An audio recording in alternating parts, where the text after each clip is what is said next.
in terms of what my central research is about trying to understand the impact of race in the 21st century. And I know we're 2 decades into the 21st century, but it's complicated because the issue of race has become extremely complicated over the course of the last 60 years. So when I say that, it's recognizing a lot of different factors that have come into play. So we have demographic change. So in about 30 years, the nation's going to be a majority minority nation. And that has an impact on the ways in which people think about politics, the ways they think about the economy, the ways they think about the culture.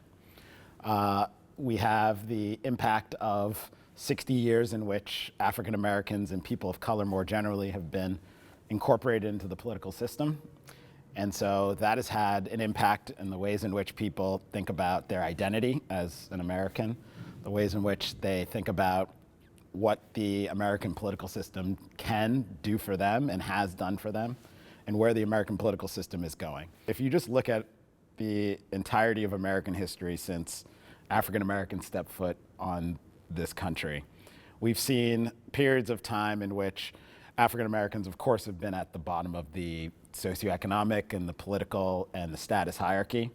But there have been moments and times in which African Americans have moved up that hierarchy, have called for and have achieved some piece of the overarching pie, have forced the country to recognize its ideals and its values. And once you have those periods of time, there's always a retrenchment. There's always individuals, regardless of their race, but individuals who are not necessarily supportive of those changes, who assert power, assert positions of power, and attempt to get back to what they view as normal. And I think that's where we are right now. So in 2008, we had an African American president elected, a very popular African American president across demographic groups, across class groups, even across political groups. And that individual affected changes that we are enjoying today. And that symbolically was an achievement for the entire group. So you know this because on the day of his election, African Americans across the country were in tears. And the response was, I can't believe this happened, right? There's only a few, one of the reasons I love studying politics is because it is an arena in which it is consistently surprising, right? So I, as the son of two South African immigrants who strove and fought to overcome the apartheid government, in their minds, they never thought they would see a day in which South Africa would be free, Nelson Mandela would be released from Robben Island, and Nelson Mandela would become president of South Africa. So that's the result of a lot of hard work, a lot of blood, sweat, tears, not just in South Africa, but on the entire continent of Africa, in fact, across the entire world. And that was a surprise, right? It was a surprise that the first African American president was elected, right? Again, black people across the country. One of the things they said on that night in 2008 was that I never thought I'd see this day. It was a surprise in 2016 when Donald Trump was elected, right? Most people assumed that the nation would not retrench, would not go back on the progress that it's made. But my point is that sort of getting back to the overarching argument about what's happening in terms of our racial strife is that we are in a period of retrenchment. There was this very successful African American president, an African American president who symbolized the continued incorporation into the overarching American project for people of color. And there was a backlash against that.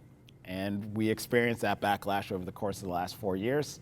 And the question becomes whether or not that backlash is going to continue going forward into this new decade.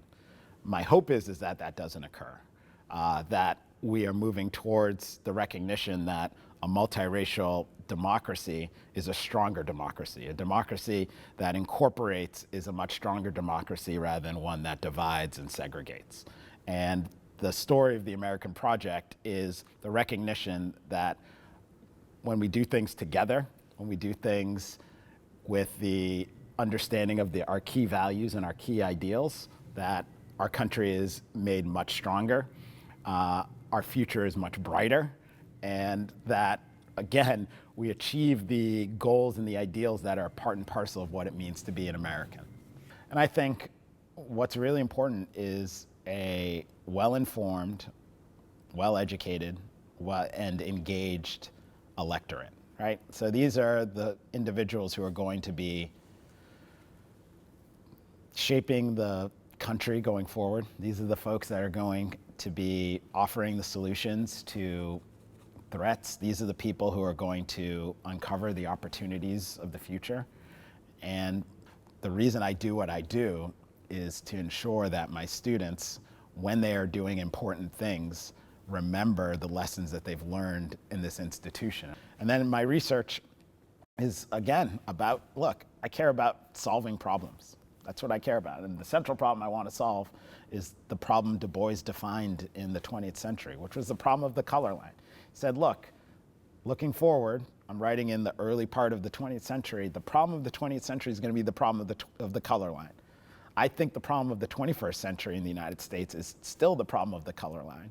So I want to attempt through my work to engage in this problem, to better understand the problem, to understand how this problem has changed over time, because I don't want my kids to live in the country I grew up in. I've emerged as the director of UMass Poll, and my colleagues Ray LaRaja, Jesse Rhodes, and Alex Theodoridis are the heart of the UMass Poll. What we've tried to do, as you said, is to incorporate students as much as we can. So we have a number of undergraduates, research assistants, we have a number of graduate research assistants who all help working on the poll. We tend to have partnerships with various media organizations, and so consistently we have polls of Massachusetts, we have polls of New Hampshire, we've done polls, national polls as well, on various issues. So of course, the civic health of the state, what's the most important problem, what's the, do you approve of the direction of the state, approval ratings of the governor, of senators, of the US Congress.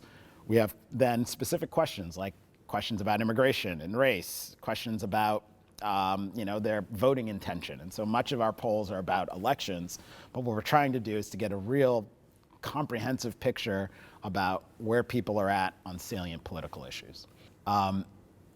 In terms of, what I'm most proud of is, this is a endeavor in which we think has really influenced the nature of politics in our state in particular.